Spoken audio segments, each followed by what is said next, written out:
Happy Sunday, everyone. I'm cold.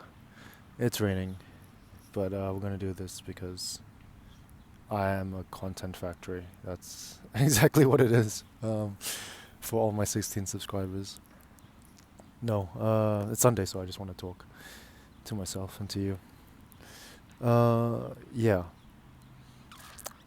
I have a lot to say, so I'll try to get started quickly. Oh, first the tour.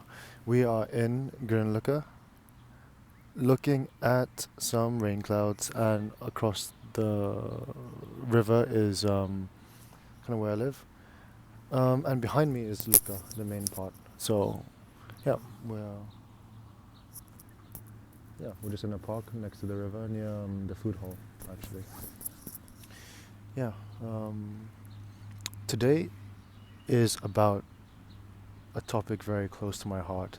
Um, it's the difference between intimacy and sexuality, because people seem to confuse the two quite a lot.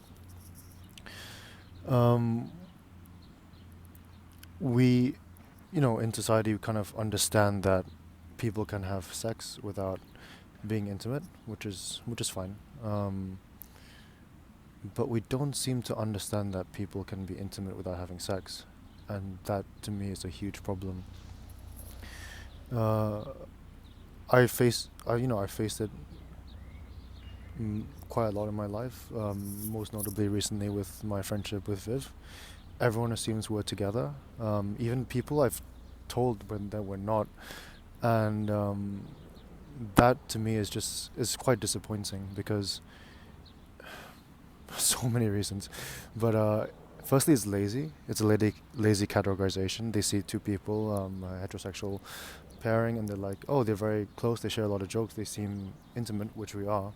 But oh, they must be dating then, and we're not. And that lazy categorization does no favors to anyone. It reduces the dimensionality of the reality of Viv and my friendship. It's reductive, so you lose detail and you lose understanding.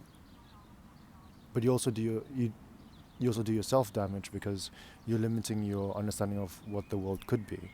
And this is usually from some of my friends who are in couples. I won't name names, but because they're so entrenched in their own framing of the world that they assume that others have to follow suit.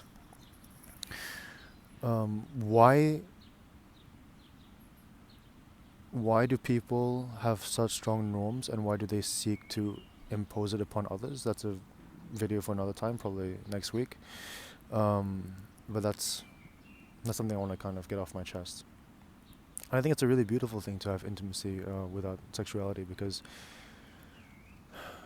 especially for men and any humans crave intimacy. They want to be known, they want to be understood, and they want to share, really who they are. All the sides. To be vulnerable, to be weak, to be seen, like, and your worries and your dreams, your whole range of your soul, to share with someone is something that is just deeply human. Women are much better at like forming friend groups that allow that to happen, but men, we don't. And so what straight guys usually do is find a woman to make their girlfriend, and use them as the main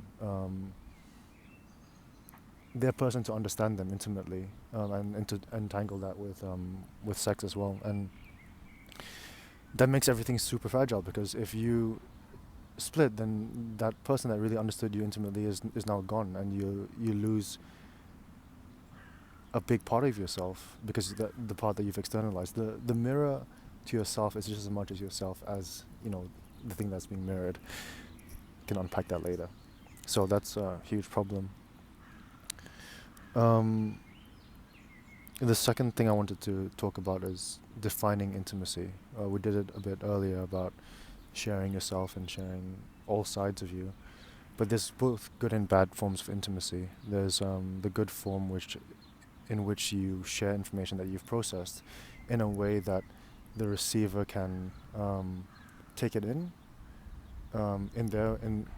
through their lens and their context, like you kind of just set up on a plate for them to receive, and it's all good then. But there's also bad forms of intimacy where you don't really process what you're feeling or what you're thinking, and without regard to the other person and the frames they're working in, you kind of just emotionally dump on them, and that's really really bad, because that's how you burden someone with a lot of a lot of emotional work and a lot of concepts they kind of have to dig through. So yeah, don't do that. So yeah, just to recap, there's intimacy, then there's sexuality. They don't have to, they're not the same, and you can't have sex without intimacy, and you can't have intimacy without sex. Um, Secondly, intimacy is about sharing yourself, and in hopefully a good way. So yeah, that's my rant for today. Have a good week going forward, and peace. Miss you guys.